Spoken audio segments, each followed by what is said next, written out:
Hi, once again we are together for the class.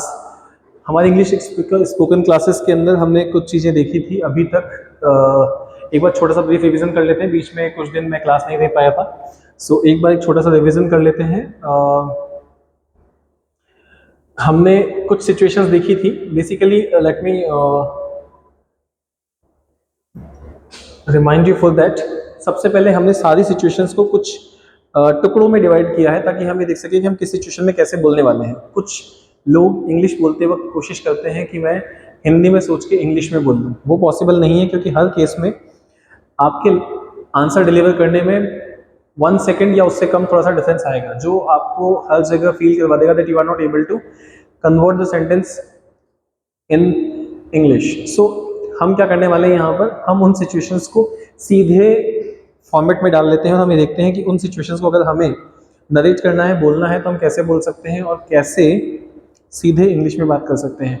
Please ध्यान दीजिएगा, हम यहाँ पे वो तरीके सीख रहे हैं जिससे हम सीधे इफेक्टिवली इंग्लिश बोल सकें। मैं आपको भी बहुत एडवांस नहीं सिखा रहा हूँ, हम बिल्कुल बेसिक पे बात कर रहे हैं। ये क्लासेस हमने उन लोगों के लिए चलाई हैं जिन्हें इंग्लिश बिल्कुल बोलनी नहीं आती या झिझक की वजह से बोल नहीं पा रहे हैं, और उन्होंने प्रैक्टिस नहीं बोलने की इतनी ज़्यादा कर ली है कि बुलवाना थोड़ा सा मुश्किल हो रहा है। सो छोटी छोटी बातों को नज़रअंदाज कीजिएगा। एक्चुअल ग्रामेटिकल पार्ट में और राइटिंग पार्ट में, I mean actual writing part में और स्पोकन पार्ट में थोड़ा सा ग्रामेटिकल रूल्स का डिफरेंस होता है। हम कई जगह गलत चीज़ों को ज़्यादा प्रेफरेबली बोलते हैं, तो इन चीज़ों को माइंड मत कीजिएगा। मैं ना तो इंग्लिश टीचर हूँ, ना मैं किसी कॉमर्शियल पर्पज से क्लासेस ले रहा हूँ। मेरा सिर्फ और सिर्फ एक ही मोटिव है कि जब मेरे पास कुछ मेरे दोस्त, मेरे बच्चों के पेरेंट्स आते हैं, वो कहते हैं कि सर हम इंग्लिश नहीं बोल पाते हैं, आती तो है लेकिन बोल नहीं पाते हैं, तो हम उन सिचुएशंस को हमारी लाइफ से हटाने की कोशिश कर रहे हैं ताकि हम यहाँ पे इंग्लिश बोल सकें। हमने कुछ सिचुएशंस को डाला था, जैसे अगर कोई भी वर्क हो रहा है, अगर कोई भी वर्क हो रहा है तो वो कुछ कंडीशंस में हो सकता है, जैसे कि वो मेरी लाइफ का हिस्सा है, लाइफ का पार्ट है, या फिर मैं उस काम को अभी भी कर रहा हूं, अभी भी कर रहा हूं। मेरी हिंदी की भी हैंडराइटिंग बहुत गंदी है। जब कुछ चीज ऐसी हो जिसके लिए हमें माफी मांगनी हो, तो हम यहाँ पे वर्ड कौन सा यूज करते, कौन सा स्टेटमेंट यूज करते थे?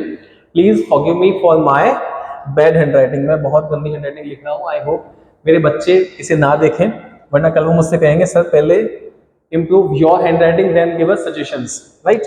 So अभी भी कर रहा हूं, या फिर ये काम हो चुका है,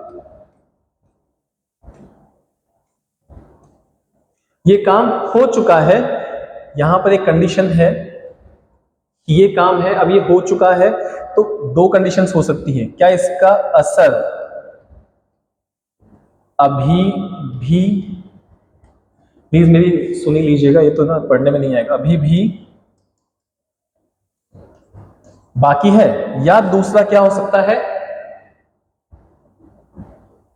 असर नहीं है। इन्हें भावनाओं में समझिएगा तो हम इस तीनों सिचुएशंस को डील कर पाएंगे। जैसे एक काम है, हमने सबसे पहले बात बताई थी कि चाय पीने वाला काम, चाय पीने वाला काम मैं रोज करता हूं। चाय पीने वाला काम ये मैं रोज करता हूं। पौधों को पानी मैं रोज देता हूं, जीवन का हिस्सा है। ऑफिस में रोज जाता हूं, टीवी में रोज देखता हूं, सोता मैं रोज हूं, खाता मैं रोज हूं। खाने में कोई स्पेशल चीज है, सपोज मुझे मीठा पसंद है, तो मैं मीठा खाने वाला रोज काम करता हूं, मतलब मुझे मीठा तो खाना ही खाना है। अगर मुझे से फ्यू पीपल आर फसी अबाउट देयर फूड, सो अगर मैं कहना चाहूँ कि सब मुझे क्या पसंद है, मुझे आलू की सब्जी पसंद है, तो मैं क्या कहूँगा कि आलू की सब्जी तो मैं रोज खाता हूँ। तो वो जीवन का हिस्सा हो गए। हर वो काम जो जीवन का हिस्सा है, उसके लिए जो लाइफ का पार्ट है, उसके लिए हम कौन सा फॉर्मेट यूज करते हैं? उसके लिए हम फॉर्मेट यूज करते हैं आई एक्शन। मैं ये काम करता हूं। इसके हमने फॉर्मेट देखे थे। अगर पूछना है तो हम कैसे पूछते हैं? Do you action, yes I action, no I do not action. ये हमने पहला लाइफ का पार्ट, जो मेरी लाइफ में चल रहा है, उस लाइफ के पार्ट को मैंने यहां से देखा था और इसको मैंने एक अलग फॉर्मेट में बना लिया था। आई होप पहली कंडीशन हमारी क्लियर होगी। अब मैं एक ऐसे काम की बात कर रहा हूं जिसे मैं अभी भी कर रहा हूं।